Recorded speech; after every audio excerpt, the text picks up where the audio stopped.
Hello friends and dear student, एक बार फिर से आपका बहुत बहुत स्वागत है। तो आज की इस वीडियो में हम लोग पढ़ने वाले हैं कार्डियोवास्कुलर सिस्टम डिसऑर्डर। उसमें 4 टॉपिक्स थे, उसमें से हम लोगों ने पढ़ लिया हाइपरटेंशन। आज हम लोग पढ़ने वाले हैं एंजाइना पेक्टोरिस। तो क्या होता है एंजाइना पेक्टोरिस?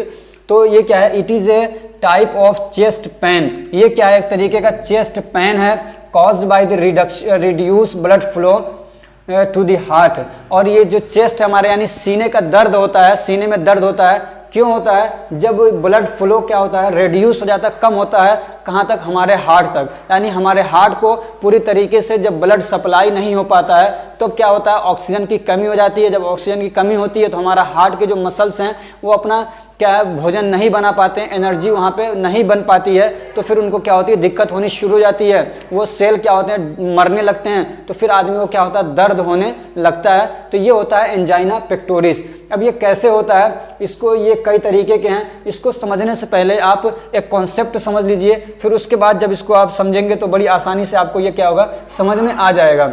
तो सबसे पहले समझिए कि ये हमारा हार्ट क्या है। मान लीजिए ये हमारा हार्ट है, ठीक, और इसके ये मसल्स हैं। ये क्या है, इसके मसल्स रहते हैं ये, ठीक है। ये कई 4 पार्ट में होता है मान लीजिए, ठीक। तो ये जो मसल्स हैं यहाँ पे क्या होते हैं, ब्लड आता रहता है। यहाँ पे ब्लड हमेशा आता रहता है, बहुत बार बार ज़रूरत पड़ती है ब्लड की यहाँ पे, क्योंकि वो क्या है, ऑक्सीजन लेके आता है, न्यूट्रिशन लेके आता है। तो यहाँ पे जो नसें हैं, जो ब्लड वेसल्स हैं, उसको हम लोग बोलते हैं कोरोनरी आर्टरीज। क्या बोलते हैं? Coronary arteries. तो ये जो आपको एंजाइना पेक्टोरिस होता है, इन्हीं कोरोनरी आर्टरीज के अंदर जब ब्लॉकेज हो जाते हैं, क्या होता है, ब्लॉकेज हो जाता है या उसमें क्या होता है, मरोड़ हो जाता है और ब्लड पूरी तरीके से आपके इस मसल्स को नहीं पहुंच पाता है, तो क्या होता है, दर्द होना शुरू हो जाता है। तो कैसे ब्लॉकेज होते हैं? वो 2 तरीके से होते हैं। इसी तरीके से क्या है, तो एंजाइना पेक्टोरिस को हम लोगों ने क्या किया है, बांटा है 2-3 तरीकों में। तो कैसे होता है, पहले एक पिक्चर के, एक डायग्राम की हेल्प से आप उसको समझ लीजिए, फिर उसके बाद हम लोग इसको टेक्स्ट में पढ़ेंगे। तो आप ये समझ चुके कि यहाँ पे क्या होता है, कोरोनरी आर्टरीज। उसी कोरोनरी आर्टरीज को हम लोग बाहर लेके आते हैं, थोड़ा बड़ा करके देखते हैं उसको।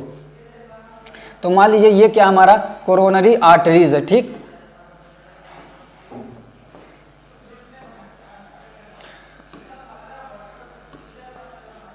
इसको यहाँ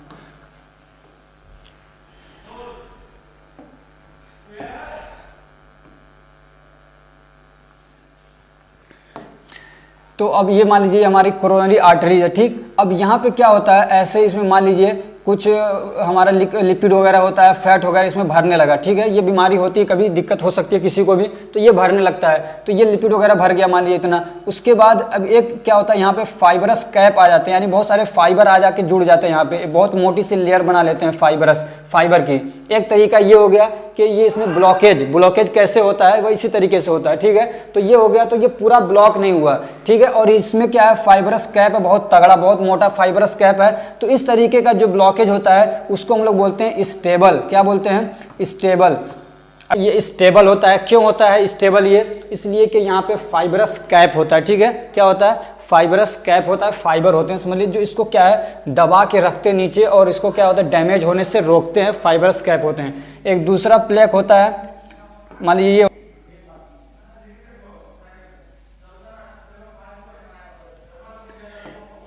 एक दूसरा प्लेक होता है ऐसे ही, ठीक। ये मान लीजिए एक प्लेक और हुआ, एक ब्लॉकेज और हुआ।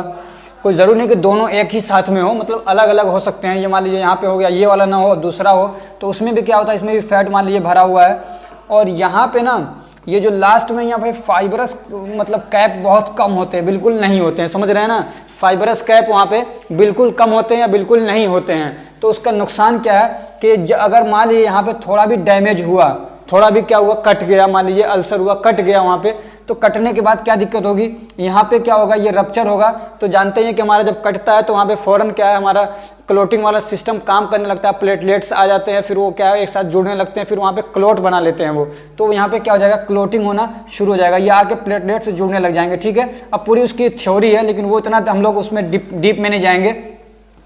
अब क्या होगा, ये मान लीजिए इतना पे रुक जाते हैं कभी, और ये ऐसे बढ़ने लग गए और बढ़ने लग गए, तो ये दिक्कत हो जाती है इस वाले में। तो इसको हम लोग क्या बोलते हैं, अनस्टेबल बोलते हैं। जिसमें फाइबरस कैप नहीं होता है उसको हम लोग क्या बोलते हैं, अनस्टेबल, कि ये ठहरा हुआ नहीं है इसकी तरह से, ये इतने पे रुकता नहीं है। मान लीजिए थोड़ा सा कटा तो ये बाहर निकलना शुरू हो जाता है। ऐसे ही मान लीजिए यहाँ पे थोड़ा सा कट लग गया, ठीक, यहाँ पे क्या हो गया, थोड़ा सा कट लग गया ऐसे, ठीक। अब यहाँ से क्या होगा, ये जो फैट है ना ये बाहर निकलना शुरू हो जाता है, जो ये फैट है इसके अंदर ये बाहर निकलना शुरू हो गया, मान लीजिए सब रास्ता आके ब्लॉक कर दिया।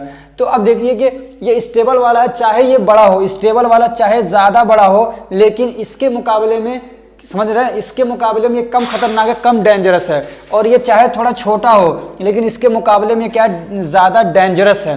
क्यों? कि इसमें थोड़ा भी दिक्कत हुई तो ये बाहर निकल जाएगा और पूरे रास्ते को ब्लॉक कर देगा। यहाँ से यह कट लगा और क्या हुआ, यहाँ पे बहुत सारे प्लेटलेट्स आके जुड़ने लगे और पूरे रास्ते को क्या किया, ब्लॉक कर दिया। ठीक, तो ये ज़्यादा डेंजरस है। एक बात ये हो गई। अब दूसरे, मान लीजिए यहाँ से ब्लड आता है, ब्लड का फ्लो होता है, ठीक है, ब्लड क्या होता है, आता रहता है आता रहता है। तो मान लीजिए अगर यहाँ से टूट गया, अगर ये टूटेगा तो कहाँ जाएगा, ये आके इस पे क्या हो जाएगा, बंद कर देगा रास्ता। ये समझ रहे हैं ना, ये जो मान लीजिए ये तो बड़ी नस है, यहाँ से टूटा तो जो आगे छोटी छोटी पतली पतली नसें निकल लेंगे, जो ब्लड वेसल्स निकल रहे हैं, उस पर आके बैठ जाएगा, बंद कर देगा उसको। ठीक है, या ये यहाँ से टूटा और ये आके यहाँ से बंद कर दिया, ये खतरा इसमें नहीं है। तो इसलिए कहते हैं कि हम लोग ये वाला ज़्यादा डेंजरस होता है इसके मुकाबले में। समझ में आ रही है बात?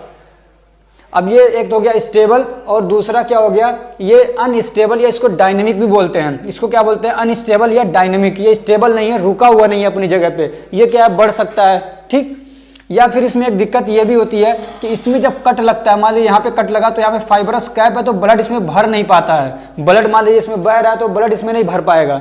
ठीक, और इसमें अगर कट लगता है, मान लीजिए यहाँ पे कट लगा तो ये क्या है, फाइबरस कैप नहीं है, रोकने वाला कोई नहीं, कट लगते ही फौरन ब्लड इसमें भरने लगता है तो ये और बड़ा हो जाएगा। इसमें ब्लड भरेगा, जाहिर सी बात है, गुब्बारा है, उसमें पानी भरेंगे तो और वो फैलते चला जाता है तो ये और बड़ा हो जाएगा, ऐसे पूरा रास्ता ब्लॉक कर देगा। अब जब ब्लॉक हो जाएगा तो यहाँ से क्या है, ब्लड आपके हार्ट के जो मसल्स हैं, जिनको क्या है, हम जब वो काम करते हैं तो उनको एनर्जी चाहिए, वो हर वक्त क्या पंपिंग कर रहा है। हमारा हाथ है तो मान लीजिए इतनी इसको ज़रूरत नहीं होती है, यहाँ पे मैं इसको बंद कर दूँ अपने यहाँ पे ब्लड को तो इतना इसको दिक्कत नहीं होगी, इसलिए कि इतना काम नहीं कर रहा, रुका हुआ है। लेकिन हार्ट क्या है, वो हर वक्त काम कर रहा है, हर वक्त काम कर रहा है, इसलिए उसको हर वक्त क्या है, नए खून की ज़रूरत है और उसमें ऑक्सीजन होना ज़रूरी है ताकि वो एनर्जी अपना बना सके। तो इसलिए कहते हैं कि यहाँ पे जो ब्लड की सप्लाई अगर कम होती है तो फ़ौरन क्या होता है, आपके हार्ट के अंदर जो मसल्स हैं वो डैमेज होना शुरू होते हैं, वो दर्द होना शुरू हो जाता है। तो एक टाइप हो गया स्टेबल, दूसरा हो गया अनस्टेबल, और तीसरा जब यहाँ से निकल के इसमें मान लीजिए टूट के आके बैठ गया, यहाँ से टूटा इसमें आके बैठ गया, इसमें आके इसको जाम कर दिया, ब्लॉक कर दिया, तो इसको बोलते हैं माइक्रोवेस्कुलर एंजाइना। क्या बोलते हैं इसको, माइक्रोवेस्कुलर। ये माइक्रोवेस्कुलर हैं, यानी ये छोटे छोटे जो क्या है, तो ब्लड वेसल्स है, उसको बोलेंगे माइक्रोवेस्कुलर ब्लड वेसल्स। तो ये माइक्रोवेस्कुलर ब्लड वेसल्स में जब आके ये बैठ जाता है तो इसको हम लोग क्या बोलेंगे, माइक्रोवेस्कुलर एंजाइना। तो ये तीन तरीके के हो गए।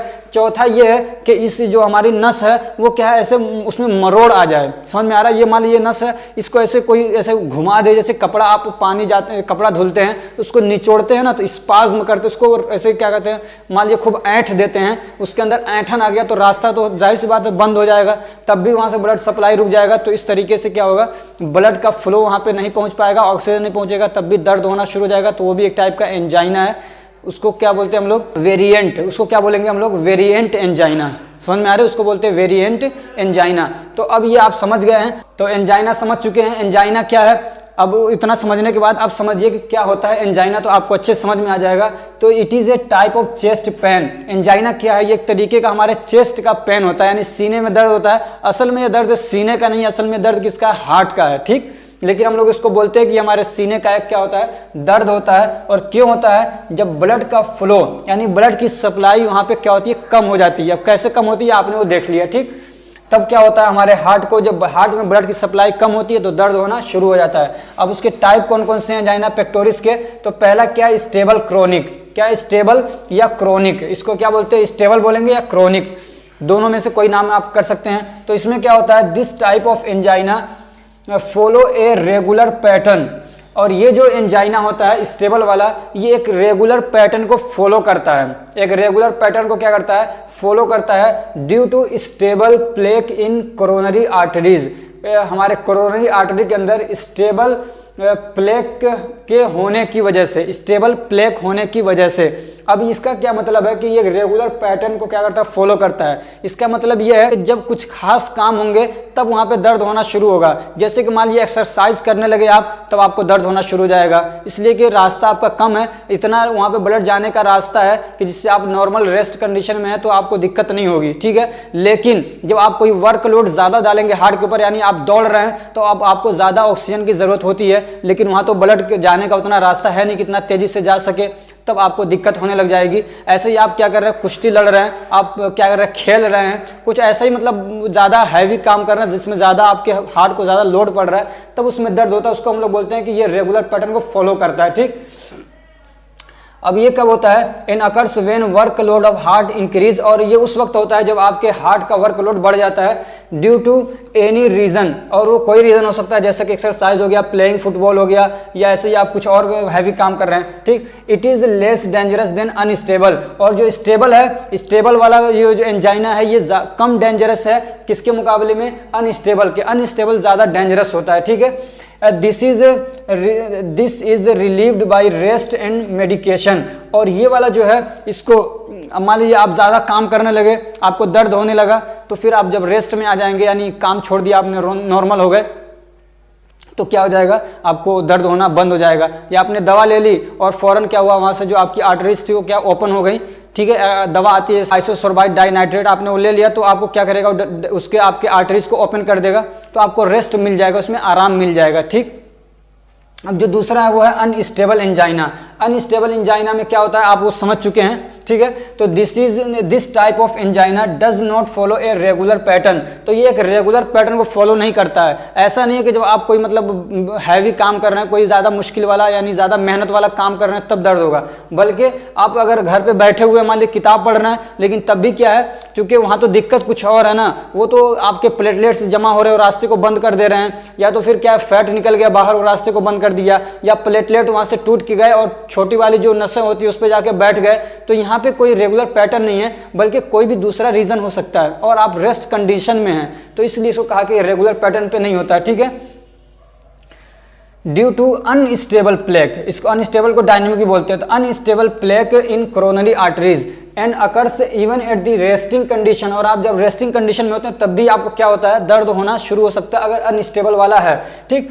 Rest and medication is not enough for its relief, और क्या है, सिर्फ दवा खा लेना, या तो आप मान लीजिए काम अब बैठे थे तो उसमें तो रेस्ट क्या करेंगे, समझ में आ रही बात। या मान लीजिए आपने कुछ हैवी काम किया और उसके बाद दर्द होने लगा इस अनस्टेबल वाले में, तो आप अगर आराम से बैठ जाएंगे तब भी वो दर्द ठीक नहीं होगा, ये बीमारी ठीक नहीं होगी, बल्कि अब जाकर आपको उसका इलाज करवाना पड़ेगा। अब उसमें कई सारी चीज़ें होती हैं, वो पाइप बाईपास सर्जरी करते हैं, उसमें कोई एक रिंग सी आती है वो डाल देते हैं, तो जो भी तरीका हो, या उसको जो उसमें प्लेक वगैरह है उसकी सफाई कर दें उसको, या तो मान लीजिए नसें होती हैं ऐसे ब्लैक हो गई हैं तो ऐसे इसको खोल देते हैं, तो जो भी तरीका हो वो करवाना पड़ेगा आपको, तब जाके इसमें रिलीफ मिलेगी। तो कौन सी दवा देते हैं, तो वो होती है आपकी नाइट्रोग्लिसरीन या आइसोसोर्बाइड डाइनाइट्रेट, और भी दवाएं हैं, लेकिन ये जो इसको बोलते हैं नाइट्रेट। सबसे पहले जो दवा मतलब सबसे अच्छी मानी जाती है एंजाइना में, अगर इनमें से कोई नहीं है तो सबसे, अगर ये नहीं है तब दूसरी देनी चाहिए, लेकिन पहले क्या है, नाइट्रेट्स। इसमें क्या होगा कि आप इसको हमारे जो सबलिंगुअल रूट है यानी जबान के नीचे उसको रखेंगे या मुंह में रखेंगे, तो क्या एकदम से वो क्या होगा, एब्जॉर्ब हो जाएगा, और फौरन जाके वो क्या कोरोनरी आर्टरीज को ओपन कर देता है, आदमी को दर्द होना कम हो जाएगा, ब्लड की सप्लाई वहाँ पे शुरू हो जाती है, ठीक है। तो ये नाम याद रखिएगा हमेशा, नाइट्रोग्लिसरीन, क्या है, नाइट्रोग्लिसरीन या आइसोसोर्बाइड डाइनाइट्रेट। आइसोसोर्बाइड डाइनाइट्रेट आपने फार्मास्यूटिकल केमिस्ट्री पढ़ा होगा डिफार्मा फर्स्ट ईयर में, तो उसमें सिर्फ एक ही एग्जाम्पल दिया था, ये आइसोसोर्बाइड डाइनाइट्रेट एंजाइना पेक्टोरिस वाले में, ठीक। आगे तो ये क्या करते हैं, दे ओपन दी कोरोनरी आर्टरीज, ये कोरोनरी आर्टरीज को खोल देते हैं, और फिर ये जो दवाएं होती है सबलिंगुअल रूट से लेते हैं, और इनका जो एक्शन होता है वो वन सेट ऑफ एक्शन होता है, यानी तुरंत काम करते हैं ये। अब मान लीजिए ये नहीं है, या मान लीजिए किसी को लंबी दवा चलानी है एंजाइना पेक्टोरिस के लिए, तो बीटा ब्लॉकर भी दे सकता है, ठीक है। बीटा ब्लॉकर में जैसे कि आपने पढ़ा होगा एटिनोलोल, प्रोपेरानोलोल और भी कई सारे हैं, तो ये क्या करेंगे, ब्लड प्रेशर को स्लो डाउन कर देंगे, तो इस तरीके से हार्ट का रेट भी क्या होगा, स्लो डाउन होगा, तो हार्ट को थोड़ा ऑक्सीजन की कमी, अब ऑक्सीजन की जो ज़रूरत ज़्यादा थी वो कम हो जाएगी, ठीक है। तो इस तरीके से दर्द भी क्या हो जाएगा, कम हो जाएगा। तो इसमें और क्या दे सकते हैं आप, तो उसमें क्या कैल्शियम चैनल ब्लॉकर भी दे सकते हैं, कैल्शियम चैनल ब्लॉकर देंगे तो ये भी क्या करेंगे, आपके वो क्या कहते हैं, हार्ट रेट को कम कर देंगे, हार्ट रेट कम होगा तो उसका लोड कम हो जाएगा। तो इसका एग्जाम्पल क्या है, जैसे कि अम्लोडिपिन, निफोडिपिन, वेरापामिल, ठीक है। ऐसे ही आप क्या है थ्रोम्बोलाइटिक ड्रग भी यूज़ करते हैं तो उससे क्या है खतरा थोड़ा सा कम हो जाता है, जो माइक्रोवेस्कुलर एंजाइना है उसके होने के चांसेस कम हो जाते हैं। तो उसमें कौन सी दवा आती है जो मतलब एंटी कोगुलेंट भी कह सकते हैं, आपको क्या कहेंगे एंटी कोगुलेंट या एंटी प्लेटलेट ड्रग्स भी कह सकते हैं। तो क्या है स्ट्रेप्टोकाइनेज, क्या है स्ट्रेप्टोकाइनेज या यूरोकाइनेज या प्रो यूरोकाइनेज। मैंने एक जैसी दवाएं ली ताकि आपको याद करने में आसानी हो। तो ये क्या करते हैं ब्लड क्लॉटिंग को रोकते हैं। तो ये जो एंजाइना पेक्टोरिस वाला टॉपिक था ये कंप्लीट होता है। फिर हम मिलते हैं आपसे नेक्स्ट पार्ट में। Thank you so much for watching.